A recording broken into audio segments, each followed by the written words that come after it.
On this video, I'm going to cover Introduction to Solid-State Devices. I based the video on needs module number 7. To get a free copy of it, just check my video description and check the link. In the first video, I covered conductors, semiconductors, and insulators. In this book, they say that they are categorized as having or using an energy band concept. I'm not going to go much into it. You can read it. But what I'm going to tell you is that first, we're going to be talking a lot about semiconductors over here. And in semiconductors, the current flow either with the whole flow theory or electron flow theory. In electron flow, pretty much what we did is that if we shovel one new electron over here, now we had 3 electrons over here, so this electron will go to here, now creating a problem, solving the problem for this one. Now we'll have back to 2 electrons over here, but this will have 3 electrons, and the process will keep jumping and jumping and jumping, and they will be passing that electron down that way. Now, Hall flow, the concept of Hall flow is that, so there was an electron here, but then now the electron left, and now we have a hole over here. Well, another electron jumps in to fill in the place, and now the hole is traveling that way. Well, there is an electron jumps in to be the hero to solve that problem over there. Now 3 is here, but then now we create a hole, and the hole keeps moving and moving the other way. In electron flow, we were just pushing electrons. So if we had 8 electrons over here, we push a 9th one, and then that will cause another one to fall on the other side. In Hall flow, we're not really pushing electrons. We just simply are allowing the hole to travel the other way, and by default, one electron will fall off to the right side, or left side in this case. So continuing, apparently there is this intrinsic semiconductors, and the number of holes is always equal to the number of conducting electrons. To those intrinsic semiconductors, when they add what is a negative or a positive type of impurity, they are said to become extrinsic semiconductors. And what that does is just that makes them flow or current flow to go easier through those semiconductors. As you remember, semiconductors, they are not really great conductors. The process that adds impurities to the semiconductors is called dopings.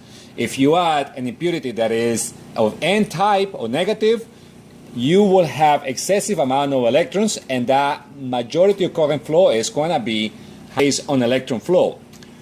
If the contamination it was done with a P-type material, then you're going to have an excessive holes within the semiconductor, and the majority of the current is going to be carried with holes. A solid-state device called the diode, it is created by taking 2 semiconductors and putting or doping them with impurities of P-type and N-type, and once you have them, they are fused together, and that is called a PN junction type of diode.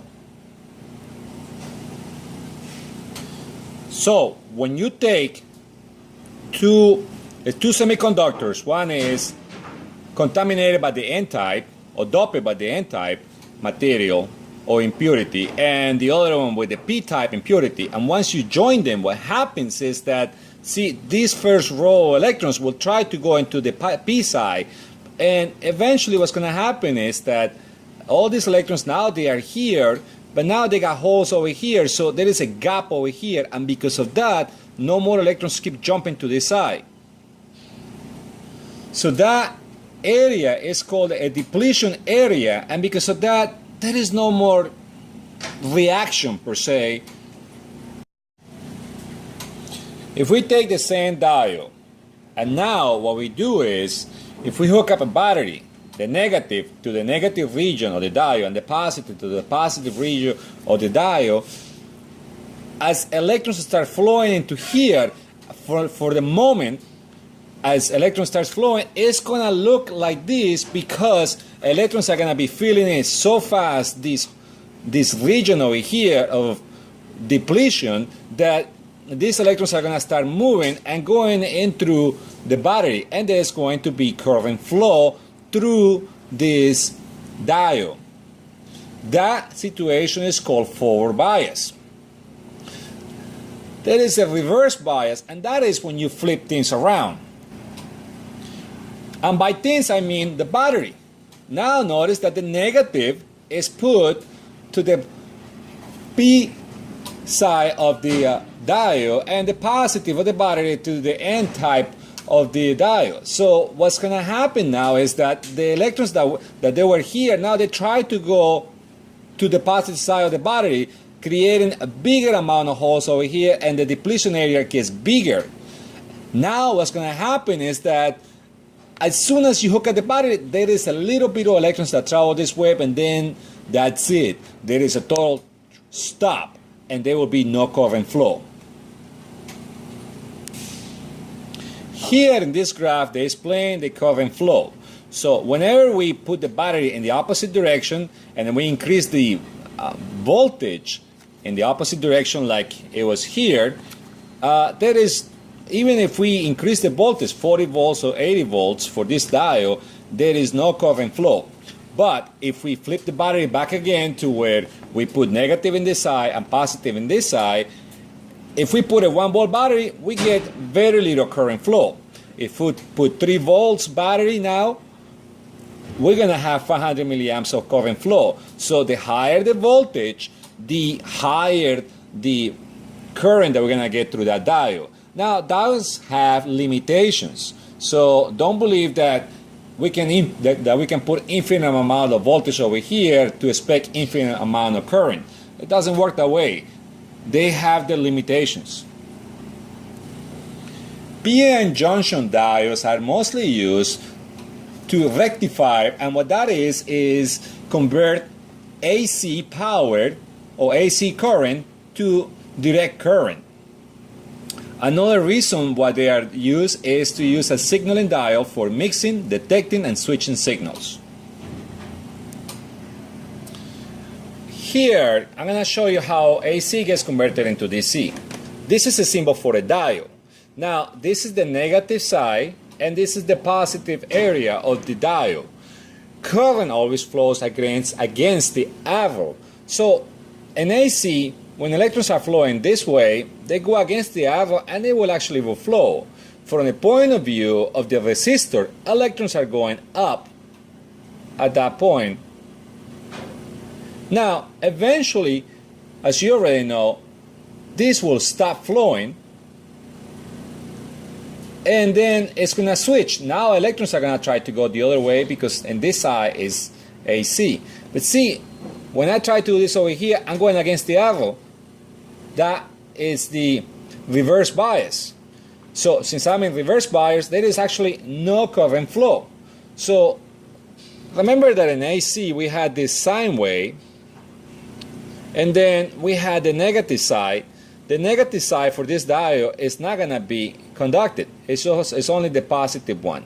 Now, this is what's called a pulsating DC, but if we were to put a multimeter in this side, and we were trying to measure the voltage over here, we will have to put a multimeter in DC side to be able to read the voltage.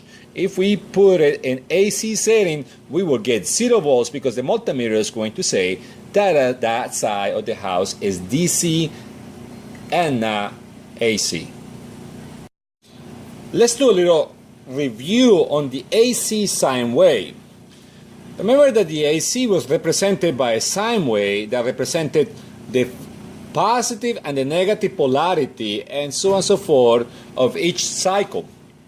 When we talk about that, we did say that if in the house outlet you see 118 volts, the eventually voltage rises much higher than that, and that is what we call the peak. In this case, about is 179 or whatever value, 1.41 times the value that the multimeter gives us. That's where I get this value 179. I actually did not use a calculator, but I cannot remember that's what the value that gotten in the past. That's why I put that number in there. But bottom line is that there is, when we're working with AC, we have to be careful about the peak to peak. And the reason for that is diodes are rated based on the average forward, how much voltage can you put forward, how much or current you can put forward, how much stress or voltages can you put in a reverse, or also they are rated for the maximum peak reverse voltage, and that's what I was just talking about a moment ago. Whenever you're dealing with diodes, always go and look for the PDF's data sheet of the particular diode that you're dealing with, and that will give you all these values and a lot more information concerning what the diode can and cannot do, and how fast can it switch, how much current can it carry, for how long, peak voltages, peak reverse, peak forward, and so on and so forth. Got a diode. Diodes, they got this little line, and that is our negative side. To check diodes, do not use ohms, even though some books will tell you to do that. Use the diode test on the multimeter. So remember I said that's negative, so I'm using my negative lead to there, and as soon as I do that, you see that there is a value over there. I'm going to reverse my leads, and when I touch it, I shouldn't see anything out there because it is in reverse bias. Now I'm going to try to do forward bias with ohms. So right now I should get some resistance. Well, at least some books will tell you that that's what you get, but for most modern multimeters that actually doesn't work. So to be safe, just stick with the diode check. Before I finish the video, I want to talk about Zener diodes. Zener diodes, they operate in a reverse bias. I got a symbol over here for a Zener diode. It looks like a diode, and they just simply have this little tag over here. Another symbol is similar to that one, but now the tag is connected. And the third one, it is that one over there. Although Zener diodes will conduct well in forward bias, that's not what they are used for. They are actually connected reverse bias. Notice that here I got my low voltage and here I got my positive, so that means electron flow is going to go up with the arrow, which that's what, contrary to what I told you earlier. Zener diodes, they will prevent voltage to go through them until a certain voltage potential builds across them. And then let's assume that this one is a 5 volt Zener diode reverse current, reverse voltage. Once the 5 volts it reaches, it will start conducting. Now, if the resistance over here starts changing, if the resistor increases, then the Zener diode resistance, internal resistance, will decrease to maintain 5 volts. So they are great voltage regulators. And that's what they are used for, as voltage regulators mainly. Or for voltage reference. Now, I would like to talk about a particular diode. This one is called the Light Emitting Diode. And this diode is a light. For it to give out light, we need to have it properly biased to where we have negative and positive in that way, so the electrons can go against the arrow.